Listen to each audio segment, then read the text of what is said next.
Tá começando mais um episódio de Cuidar Não É Educar, o nosso podcast. Júlio Valls aqui comigo, eu sou Arthur Gubert e a gente tem o apoio de Rede Sinodal de Ensino, um grupo de educação que está empenhado em ajudar você e a sua família nessa etapa do desenvolvimento aí dos seus pequenos, né? Na educação acadêmica, pedagógica, onde a gente faz amizades, onde a gente conhece pessoas, onde a gente cria pontes. Tem tudo a ver com o que a gente vai falar hoje. E também Hospital Moinhos de Vento, que cuida já da saúde, né? A parte do bem-estar, da prevenção e de tudo que envolve a saúde das nossas famílias, dos nossos pequenos e as nossas também.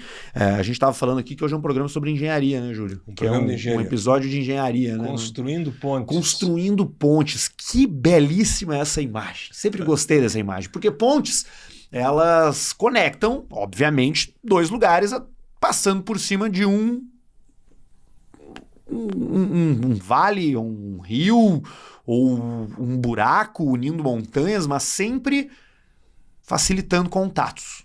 Né? Isso aí. Permitindo passagens. E permitindo passagens, exatamente. Né? E como fica difícil quando uma ponte se quebra, né? Porque muitas vezes ela é o único caminho de ligação entre dois lugares. Né? E construir uma ponte significa cuidar de uma ponte.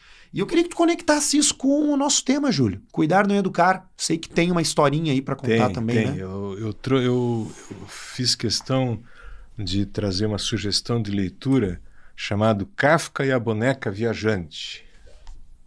Se você estiver escutando a gente no Spotify, te convido a tirar o telefone do bolso e dar uma olhada na tela, porque estamos em vídeo também no Spotify, não só no YouTube, tá? O Júlio está aqui com o livro. Kafka e a Boneca Viajante, da editora Martins Fontes. É um livro belíssimo de ler, é rápido. E a história é a seguinte: é uma menina que estava passeando num parque lá em Berlim e de repente ela se pôs a chorar. E o Kafka estava passando, o Kafka não era casado, o Kafka não tinha filhos, ele não sabia nada desse assunto. Ele passou perto da menina e viu ela chorando. E ele ficou compadecido com o choro dela e foi perto e disse assim: o que aconteceu, guria? Ele não sabia o nome dela. E ela disse: a minha boneca sumiu. E ele viu aquele choro copioso dela e se tomou de uma compaixão com ela e ficou atrapalhado. O que eu vou dizer para ela? A boneca sumiu? Começaram a procurar, não acharam. Ele imaginou que alguém roubou a boneca, provavelmente, né? Estava num banco. E aí ele foi para casa, comovido com o sofrimento daquela menina. E ele pensou: meu Deus, essa menina gostava tanto dessa boneca e a boneca sumiu, e eu posso fazer alguma coisa? Aí ele chegou em casa e pensou o seguinte: eu vou escrever uma carta como se a boneca estivesse escrevendo para a menina. E ele gastou horas, Arthur, conta a lenda aqui, que ele ficou tipo das 3 da tarde do dia até 5 da manhã do dia seguinte pensando em escrever uma carta e pensando em escrever e escrevendo a carta. E ele imaginando que no dia seguinte a menina ia estar lá na praça de novo. E ele foi lá com a carta e a menina estava lá. E aí ele disse para ela: olha, eu sou o carteiro de cartas de boneca. E a tua boneca mandou uma carta para ti. E a menina olhou para ele, desconfiado: mas como assim mandou uma carta para mim? Sim, ela foi viajar. E ela não quis se despedir de ti porque ela ficou com medo de não conseguir sair. Então ela foi embora e te deixou aqui, mas ela mandou uma carta para ti dizendo que está bem e está, não sei, Londres ou algum lugar. E a menina ficou ali triste, pensando: mas como assim, seu carteiro, uma carta? É uma carta. Aí ele leu a carta para ela. Linda carta. Bom, Kafka escrevia muito bem, né? Escrevia muito bem, claro. E aí ela disse: o senhor acha que ela vai mandar outras cartas para mim? Vai, agora vai ter que ter mais carta. Vai ter que ter mais carta. Chegou a 16 cartas todos os dias, por 16 dias, ele escreveu uma carta. E essa menina, em cada carta, estava numa cidade diferente. Um dia em Londres, um dia em Dakar, um dia em Milão, outro dia não sei onde. E ela pergunta para mim: mas como que ela viaja? Porque ela é uma boneca. As bonecas viajam muito por aí, para lá e para cá. Bom, então, chegou lá pelo 15º dia, ele pensou, eu não posso mais continuar mandando cartas para ela, porque isso tem que acabar. E aí ele escreveu uma carta para ela, dizendo o seguinte, olha, fulana, a boneca dizendo para a menina, eu achei um namorado e eu vou casar. E a menina disse assim, mas tão rápido assim? A guria tinha 6 anos, ou 7. É assim, eu estou muito apaixonada por ele, vou casar, e eu queria que tu ficasse comigo, e a partir de hoje eu não vou mandar mais cartas para ti. Porque agora eu vou seguir a minha vida de vez e tu segue a tua. E assim terminou. E aí, um tempo depois, agora eu não estou me lembrando bem, mas um tempo depois ele encontrou essa menina na praça e deu para ela uma boneca de presente. E a menina disse assim, mas essa boneca não é parecida com a minha. Não tem problema, é outra boneca. E aí tá, um ano depois o Kafka morreu, passou um tempo, essa menina cresceu e aí ela pegou a boneca e viu que dentro tinha um bilhetinho. E esse bilhetinho diz assim, o amor sempre virá ao teu encontro. Assim termina. Ela encontrou essa frase dentro da bonequinha quando o Kafka já tinha morrido. Olha que eu fico emocionado porque é muito bonito. Eu recomendo que cada pai e cada mãe, eu vou fazer propaganda para o livro, né, mas que cada pai e cada mãe possa ler esse livro aqui, porque é realmente de uma singeleza e de uma solidariedade humana muito grande. Bom, construindo pontes. O que o Kafka fez foi construir pontes. Ele ajudou essa menina a poder lidar com algo que para ela foi muito difícil, perder a boneca. Então ele construiu uma ponte. Ele imaginou que a boneca escreva cartas, a menina aceitou essa brincadeira. Essa brincadeira, Ela aceitou essa brincadeira e ela viveu essa brincadeira. E isso ajudou ela a fazer o luto da perda da boneca. É muito engraçado que eu tenho certeza que muitos pais, ou muitos adultos pensam, bobagem, ela perdeu uma boneca, ela tem que aprender a lidar com a realidade. Sim, ela tem que aprender a lidar com a realidade, mas uma coisa é aprender a lidar com a realidade no soco, a outra numa passagem gradual onde ela possa elaborar a perda. E com a muleta do lúdico. Com a muleta do lúdico. Que a gente já falou aqui que é uma ferramenta tão justa para a criança lidar com a realidade. Eu até diria que a lidar com a realidade, Arthur, é uma coisa que a gente leva muitos anos.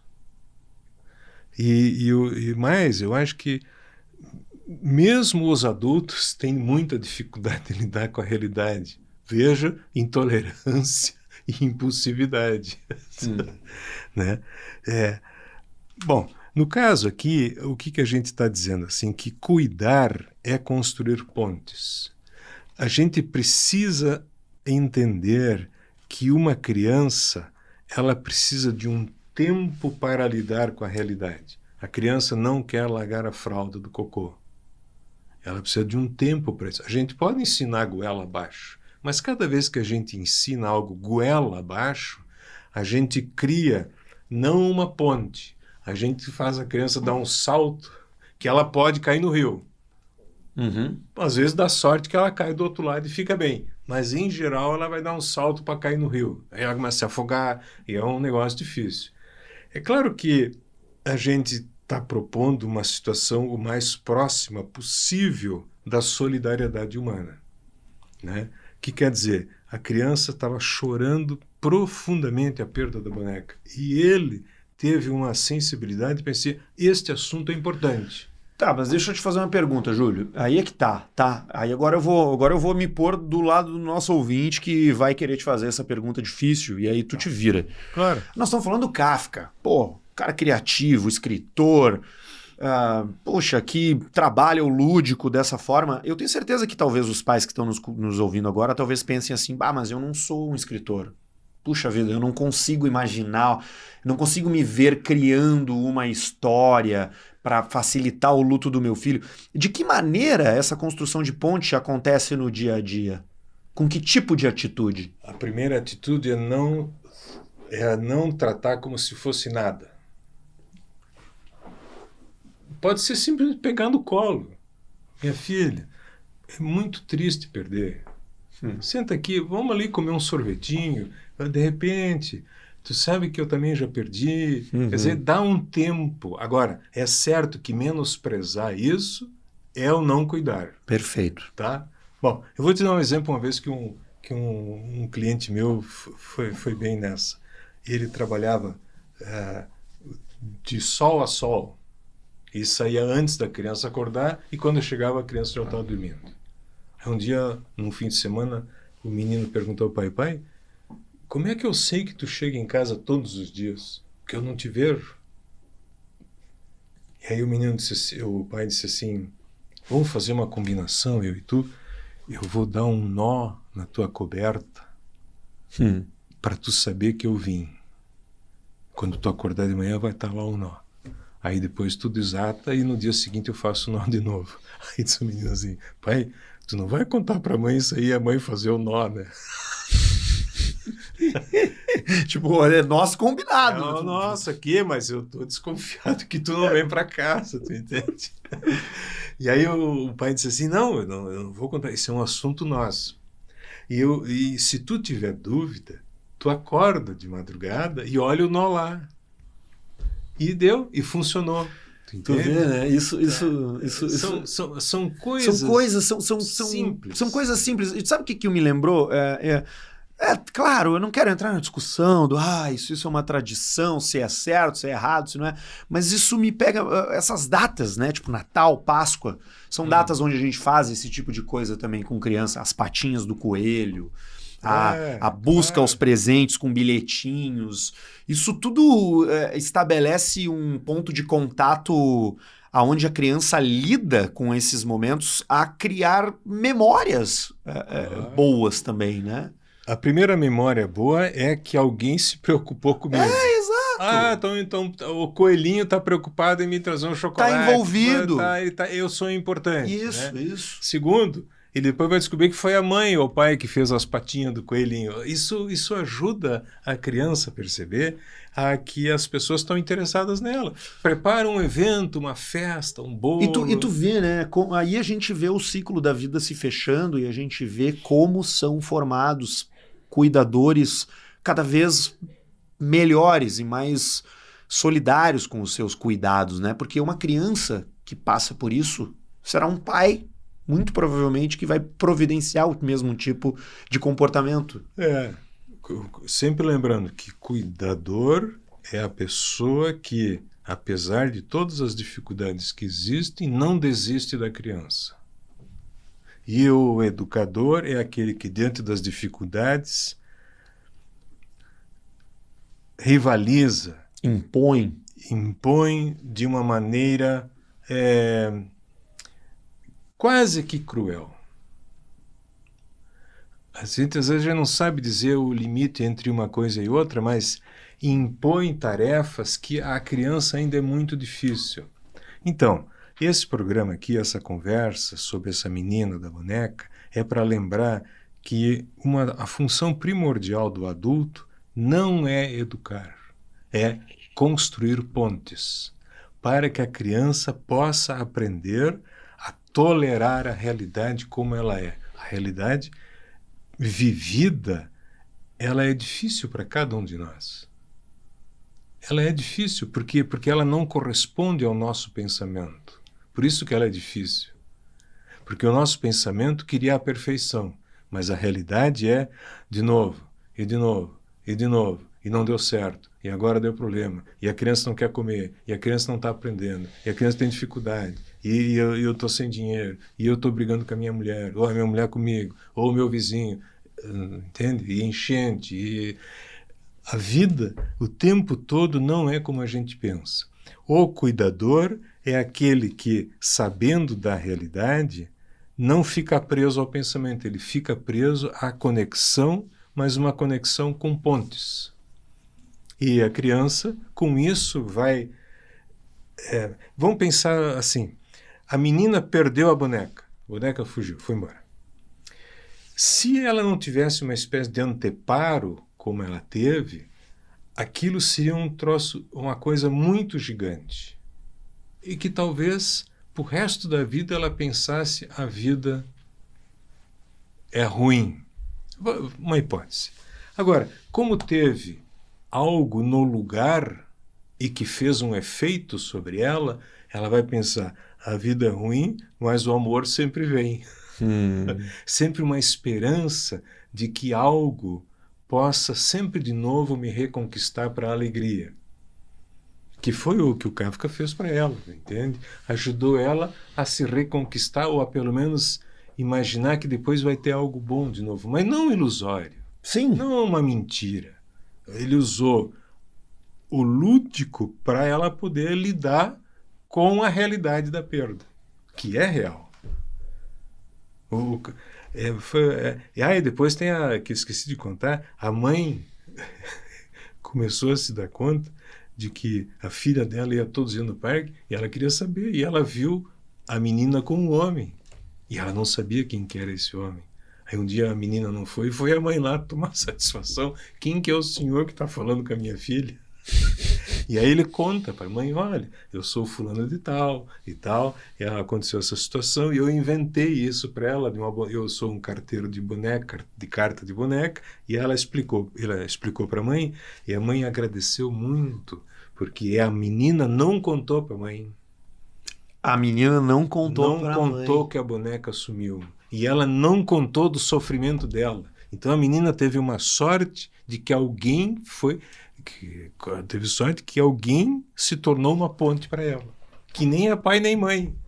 Às vezes a gente tem que ter essa sorte na vida, porque a gente não conta muitas coisas em casa para pai e para mãe para não passar vergonha, né? Sei lá, porque se eu conto que eu perdi a boneca, às vezes sou capaz de apanhar que eu perdi a boneca, fui relaxado, não prestei atenção. Então eu me mantive em silêncio, no caso ela, e ela achou alguém que fez o anteparo.